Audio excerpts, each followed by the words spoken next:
Aloha everybody, what is really good my dudes? Welcome to another RuneScape news video. For this video we're going to be talking about a fix we recently had with a big bug to banks. So without any further ado, let's jump right into the video. Let's go. Cats is the illest. What you talking about, Willis?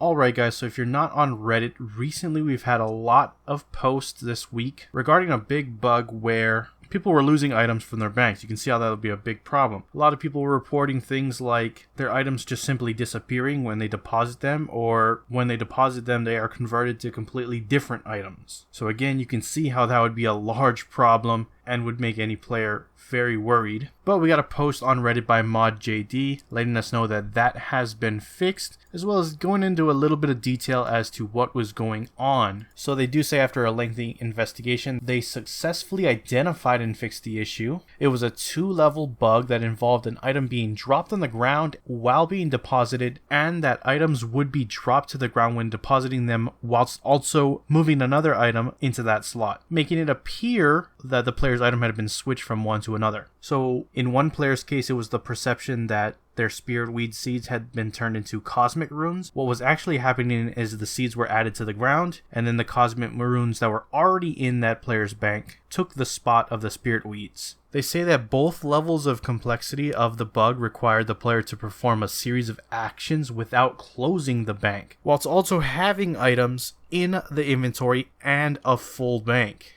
Due to the nature of the bug, they say they don't feel it affected many players, but they will keep monitoring it for the next few days. Another good thing is that they've confirmed that there's been no duplications of items, and they are investigating those who have lost items as a result of this issue, with the view to return those items to any players who lost them next week. They do have a link in this post where if you are somebody who suffered from this unfortunate bug, you can submit a ticket in if you've lost any of your items. So I'll have a link down in the description below for this Reddit post, and in the Reddit post there will be the link to that place where you can submit your ticket. They close out by saying, on a side note, they've also identified a small visual bug while investigating, which may have exacerbated the issue that they'll aim to fix as soon as they can. Didn't go into much detail as to how it works, but there you have it. Having all said that, if there's any issues that you guys experience related to this, please let Jagex know. And it's great to see that they have done their due diligence to rectify this bug, because as I said earlier, you can imagine how much of a headache or problematic it would be if you had suffered from this and potentially lost very expensive items. Anyways, that's it for the video. I will see you on Monday with the game update. With that, I'm gonna wrap it up. If you enjoyed it, hit that like button. If you're not subscribed it and you want to stay up to date on all things RuneScape related, then hit the subscribe button. Anyways, I appreciate you watching. I am out. Aloha.